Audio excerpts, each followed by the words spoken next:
darkness back there, it's hard to see the papers. They're trying to make the mistake that the last show people did. A lot of people in the audience got confused. They mixed up the menus with the ballots and they voted chicken fingers into the top three. Didn't have the other comics whatsoever. I am Dr. Bob, the oldest comic in Western New York. It's a short hop from claim to fame to cry for help, I think.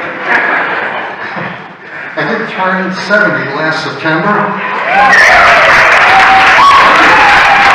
Now when people ask me, Dr. Bob, what's your sign? I say, caution. Ooh, I'm brittle. Watch out for that. I have to show my age more and more though. The memory's slipping a little bit. You know that thing where you're home by yourself and you get up out of your chair to go get something from another room? By the time you get in there, you can't remember why you were going for that gun.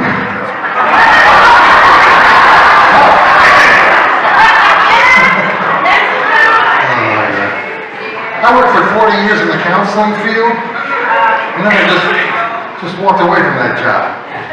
I didn't quit, I just had this tendency to start wandering off.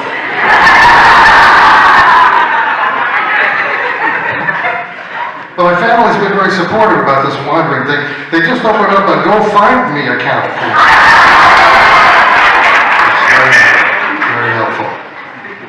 But you know, when you get on in years, you have to worry about the aging of your own parents. It's sad. It can be very humiliating for them too. I mean, for months, my mom was begging me, Dr. Bob, please take Dad's keys away from him. Take his keys away.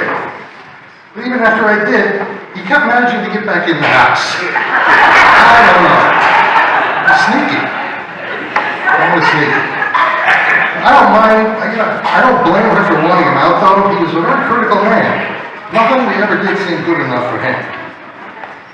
I remember when I told the family that if I ever contract some kind of horrible, incurable disease, that I want to make use of medically assisted suicide. But Dad turns around and says, you know, you're always depending too much on other people. What do you expect me to do? And he was always insinuating that I wasn't that smart. You know, I got good grades, but he wasn't satisfied. That wore on me for years, until I finally came upon this perfect psychology help book. It's called Self-Esteem for Dummies. Really clicked in for me really, really well. My parents' attitudes about sex was really old school. Oh my God, once time my dad walked in on me when I was a kid, pleasuring myself. He said, oh, cut that out, don't be doing that, it's a waste of energy.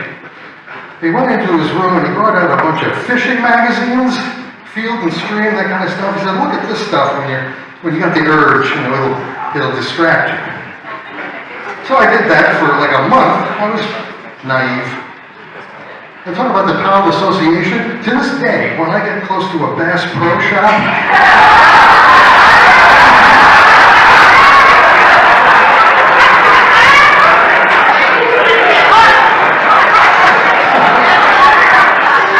never had to skip the punchline before. Well, I'll give it to you. I automatically get a big rock.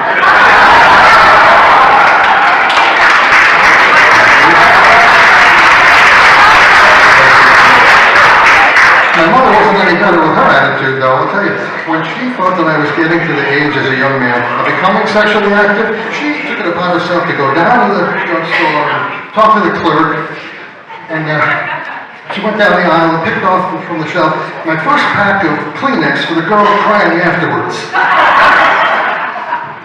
That was not very liberated of her. And this was during the 60s. It was a time of liberation. New freedoms, civil rights, women's lib.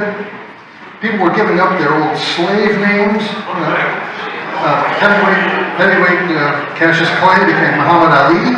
The activist Malcolm Little became Malcolm X. Cher Bono became Cher. That was quite a change for her.